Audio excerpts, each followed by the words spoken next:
Hello, ഇപ്പം ഞാനിന്ന് ചെയ്യുന്ന ഒരു ഹൈറ്റുള്ളൊരു 2 kg ഒരു കേക്കിൻ്റെ ഡിസൈനിങ്ങും അതുപോലെ തന്നെ കേക്കിൻ്റെ വെയിറ്റ് നമ്മൾ കാൽക്കുലേറ്റ് ചെയ്യുന്നതുമായിട്ടുള്ള കുറച്ച് കാര്യങ്ങളാണ് പറയുന്നത്. അപ്പോൾ നിങ്ങൾ വീഡിയോ ഫുള്ളായിട്ട് കാണണം. ഇതുവരെ സബ്സ്ക്രൈബ് ചെയ്യാത്ത ഫ്രണ്ട്സ് ഉണ്ടെങ്കിൽ ഒന്ന് സബ്സ്ക്രൈബ് ചെയ്ത് സപ്പോർട്ട് ചെയ്യണേ. അപ്പോൾ നമ്മൾ ഈ കേക്ക് എന്ന് പറഞ്ഞാൽ ഏകദേശം 6 ലെയറിലാണ് സെറ്റ് ചെയ്തേക്കുന്നത്. വാനില സ്പോഞ്ചാണ്, വാനില കേക്കാണ് ചെയ്തേക്കുന്നത്. ഇതുപോലെ പാലറ്റ് നൈഫ് വെച്ചിട്ട് റൊട്ടേറ്റ് ചെയ്തൊരു ഡിസൈനിങ് ആണ് കൊടുക്കുന്നത്. കേക്ക് ഫിനിഷ് ചെയ്തിട്ട് അപ്പോൾ തന്നെ നമ്മൾ ഈ ഡിസൈൻ ചെയ്യണം. ഫ്രിഡ്ജിൽ വെച്ചിട്ട് ചെയ്യാൻ നിന്ന് കഴിഞ്ഞാൽ നമുക്ക് ഈ ഡിസൈനിങ് ചെയ്യാൻ പറ്റത്തില്ല, നല്ല പെർഫെക്ഷനും ഉണ്ടാകില്ല. അപ്പോൾ ഇതുപോലെ ടോപ്പിലും ചെയ്തിട്ടുണ്ട്. ഇതിന് ശേഷമാണ് നമ്മൾ കേക്ക് നന്നായിട്ട് ഫ്രിഡ്ജിൽ ഒരു മണിക്കൂറോളം കീപ്പ് ചെയ്ത് കഴിയുമ്പോഴത്തേക്കും നമ്മൾ ചെയ്ത ഡിസൈനിങ് നല്ല ഭംഗിയോടുകൂടി കിട്ടുന്നതായിരിക്കും. അപ്പോൾ ഇതിൻ്റെ കൂടെ തന്നെ ഞാൻ കാണിക്കുന്നത് ഇതിൻ്റെ കേക്കിൻ്റെ വെയിറ്റ് നമ്മൾ നോക്കുന്നത്. എപ്പോഴും നമ്മൾ കേക്ക് വെയിറ്റ് ചെയ്യുമ്പോൾ എപ്പോഴും നമ്മൾ കസ്റ്റമർ പറയണേ കഴിഞ്ഞു കുറച്ച് വെയിറ്റ് എപ്പോഴും കൂടുതലായിരിക്കും ഉണ്ടാകും. അപ്പോൾ ഞാൻ ഇന്നൊരു കേക്ക് ഏകദേശം കറക്റ്റ് വെയിറ്റിൽ തന്നെ ഒരെണ്ണം ചെയ്തിട്ടുണ്ട്. അപ്പോൾ അതിൻ്റെ വെയിറ്റ് നിങ്ങൾക്ക് കാണിച്ചു തരാമെന്ന് വിചാരിക്കും. മിക്കപ്പോഴും ചിലപ്പോൾ ഓവർ വെയിറ്റ് ആയി പോവും. അതാണ് പിന്നെ. അപ്പോൾ ഇതുപോലൊരു വെയിറ്റ് നോക്കുന്ന ഒരു മെഷീനാണ്. ഇത് ഓൺലൈനിൽ വാങ്ങിച്ചതാണ്. ഏകദേശം 300 രൂപയിൽ താഴെ ആയിട്ടുള്ളൂ. ഇതാണ് ഞാൻ വെയിറ്റ് നോക്കാൻ യൂസ് ചെയ്യുന്നത്. കേക്ക് നമ്മൾ നന്നായിട്ട് ഫിനിഷ് ചെയ്ത് എല്ലാം ഫൈനൽ ഫിനിഷിങ് കഴിഞ്ഞതിന് ശേഷമാണ് ഞാൻ വെയിറ്റ് നോക്കാറുള്ളത്. ചില ആൾക്കാരെന്ന് പറഞ്ഞാൽ നമ്മൾ ഡിസൈനിങ്ങും കൂടി കഴിഞ്ഞിട്ട് വെയിറ്റ് നോക്കും. അന്നേരം വീണ്ടും വെയിറ്റ് കൂടാനാണ് ചാൻസ്. കാരണം ചോക്ലേറ്റ് വർക്കുകളും അതുപോലെ തന്നെ എക്സ്ട്രാ ഫ്ലവർ വർക്കൊക്കെ വരുമ്പോൾ വീണ്ടും വെയിറ്റ് കൂടി വരും. അപ്പം ഞാൻ വെയിറ്റ് നോക്കുന്നത് ഇതുപോലെ ഫൈനൽ ഫിനിഷിങ് കഴിഞ്ഞതിന് ശേഷം വെയിറ്റ് നോക്കും. ഈ വെയിറ്റ് നോക്കുന്നതിന് മുമ്പ് നമ്മുടെ ബേസിൻ്റെ വെയിറ്റ് എത്രയാണെന്ന് കാൽക്കുലേറ്റ് ചെയ്തിട്ട് ടോട്ടൽ വെയിറ്റിൽ നിന്ന് ബേസിൻ്റെ വെയിറ്റ് മൈനസ് ചെയ്യാണ് ചെയ്യാറുള്ളത്. ഇതൊരു 1/2 kg കേക്കാണ്. ഇതിൻ്റെ ബേസിൻ്റെ വെയിറ്റ് എന്ന് പറഞ്ഞാൽ 600 ഗ്രാമാണ് അതിൻ്റെ ബേസിൻ്റെ വെയിറ്റ്. അപ്പം ടോട്ടൽ 600 ഗ്രാമാണ്. അപ്പോൾ ടോട്ടൽ 600 ഗ്രാമിൽ നിന്ന് നമ്മൾ ബേസിൻ്റെ വെയിറ്റ് ആയിട്ടുള്ള 60 ഗ്രാം കുറയ്ക്കുന്നതാണ് നമ്മുടെ റിയൽ ആയിട്ടുള്ള കേക്കിൻ്റെ വെയിറ്റ്. ഇതിപ്പോൾ കറക്റ്റ് എനിക്ക് ഏകദേശം ഒരു വെയിറ്റ് കിട്ടിയത് കൊണ്ടാണ് ഞാൻ കാണിക്കുന്നത്. അപ്പോൾ ഇതുപോലെയാണ് കേക്കിൻ്റെ വെയിറ്റ് നോക്കേണ്ടത്.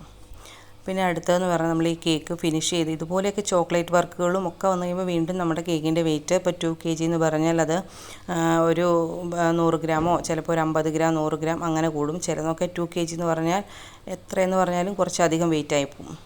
പിന്നെ നമ്മൾ ഷുഗർ സിറപ്പൊക്കെ കേക്കിൽ അപ്പോൾ നമ്മൾ അധികം യൂസ് ചെയ്യുന്നുണ്ടെങ്കിൽ, ഇപ്പോൾ നോർമലി യൂസ് ചെയ്യുന്ന കഴിഞ്ഞാൽ കുറച്ചും കൂടി കൂടുതൽ യൂസ് ചെയ്തിട്ടുണ്ടെങ്കിൽ കേക്കിൻ്റെ വെയിറ്റ് ഓവറായി പോകാൻ ചാൻസ് ഉണ്ട്.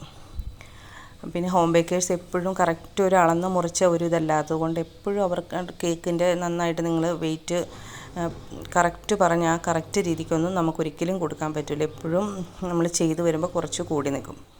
അപ്പോൾ ഇതുപോലെ ചോക്ലേറ്റിൻ്റെ വർക്കാണ് ഞാൻ ചെയ്യുന്നത്. ടോപ്പിൽ ഒരു സൈഡിലാണ് ചെയ്തേക്കുന്നത്.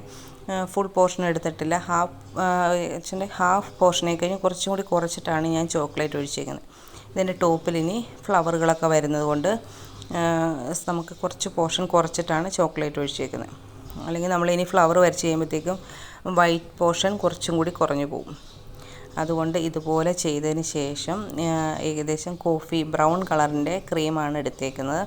അതിൻ്റെ പൈപ്പിംഗ് ബാഗിൻ്റെ സൈഡിൽ കൂടെ ജസ്റ്റ് ഒന്ന് ഡ്രോപ്പ് ചെയ്ത് കൊടുത്തിട്ട് കൂടെയുണ്ട്. ഒരു ഫ്ലവേഴ്സിൻ്റെ എഡ്ജിലൊക്കെ ഒരു ഷാർപ്നെസ് കളർ കൂടുതൽ വരുന്നതിന് വേണ്ടിയിട്ടാണ് അങ്ങനെ ചെയ്തേക്കുന്നത്. എന്നിട്ട് ജസ്റ്റ് ഇങ്ങനെ ഫ്ലവർ വരയ്ക്കുന്ന നോസിൽ വെച്ചിട്ട് ഇങ്ങനെ റൊട്ടേറ്റ് ചെയ്ത് കൊടുത്തിട്ടുള്ള റോസ് ഫ്ലവേഴ്സാണ് വരയ്ക്കുന്നത്. സിമ്പിളായിട്ട് ചെയ്യാൻ പറ്റിയൊരു കേക്കാണ്. പക്ഷേ നല്ല ലുക്കിൽ നല്ല ഭംഗിയായിട്ട് ചെയ്യാൻ പറ്റിയ ഒരു ഡിസൈനിങ് കൂടെയാണിത്. അപ്പോൾ എൻ്റെ ചാനൽ ഇത് കാണുന്ന ഫ്രണ്ട്സ് ഉണ്ടെങ്കിൽ ഒന്ന് സബ്സ്ക്രൈബ് ചെയ്യാത്തവരാണെങ്കിൽ ഒന്ന് സബ്സ്ക്രൈബ് ചെയ്യുകയും തൊട്ടടുത്തുള്ള ബെല്ലൈക്കൺ പ്രസ് ചെയ്ത് നിങ്ങൾ പ്രസ് ചെയ്ത് കഴിഞ്ഞാൽ നിങ്ങൾക്ക് ഇതിൻ്റെ നോട്ടിഫിക്കേഷൻ വരുന്നതായിരിക്കും. ഞാനിടുന്ന വീഡിയോസിൻ്റെയൊക്കെ അതുപോലെ തന്നെ ടിപ്സുകളും ഒക്കെ ഇൻക്ലൂഡ് ആയിട്ടാണ് ഞാനിനി കേക്ക് ചെയ്യുന്നത്. അപ്പോൾ നിങ്ങൾക്ക് ഉപകാരപ്രദമാകുമെന്ന് ഞാൻ വിശ്വസിക്കുന്നു. അപ്പോൾ ഈ കേക്കിൻ്റെ കൂടെ കുറച്ചധികം കേക്കുകൾ കൂടി ചെയ്തിട്ടുണ്ട്. ടോട്ടൽ ഒരു 4 കേക്കിൻ്റെ വർക്കായിരുന്നു. അപ്പോൾ ഞാൻ ജസ്റ്റ് ഒരു കേക്കിൻ്റെ വർക്കാണ് കാണിക്കുന്നതിൻ്റെ കൂടെ. ബാക്കിയുള്ള കേക്കിൻ്റെ വർക്ക് ഓരോന്നായിട്ട് ഞാൻ വീണ്ടും പുറമേ കാണിക്കുന്നതായിരിക്കും. ഇതിൻ്റെ കൂടെ ഇൻക്ലൂഡ് ചെയ്തിട്ടുണ്ടെങ്കിൽ ഒത്തിരി ടൈമാവും. അതാണ് ഞാൻ ജസ്റ്റ് ഒരു കേക്കിൻ്റെ വർക്കാണ് കാണിച്ചിരിക്കുന്നത്. ബാക്കിയുള്ളതിൻ്റെ ഫോട്ടോ ഞാൻ ഇതിൻ്റെ അകത്ത് ഇൻക്ലൂഡ് ചെയ്യാം. ഇനി ടൈം അനുസരിച്ച് അതിൻ്റെ വീഡിയോസും കൂടി ഞാൻ അപ്ലോഡ് ചെയ്യുന്നതായിരിക്കും. അപ്പോൾ ഇതിന് തൊട്ട് മുമ്പ് ഞാൻ ഇട്ടേക്കുന്ന ഒരു കേക്ക് എന്ന് പറഞ്ഞാൽ ഒരു ലൈറ്റനിങ് കേക്കാണ്. അപ്പോൾ കുറച്ച് റിവ്യൂസ് ചില നിങ്ങൾക്ക് ലൈറ്റനിങ് പുതിയ കേക്കിൻ്റെ ട്രെൻഡിങ്ങും ഡിസൈനിങ്ങും ഒക്കെയാണ് ഞാൻ കേക്കിൽ ഉൾപ്പെടുത്തുന്നത്. അപ്പോൾ ഇതിനു മുമ്പ് കാണാത്ത ആൾക്കാരുണ്ടെങ്കിൽ ആ വീഡിയോസ് ഒന്ന് കാണണേ. നിങ്ങൾക്ക് എന്തായാലും പുതിയ ഐഡിയാസൊക്കെ നമ്മൾ കേക്കിൽ പ്രയോഗിക്കുന്നതാണ് എല്ലാവർക്കും താല്പര്യം.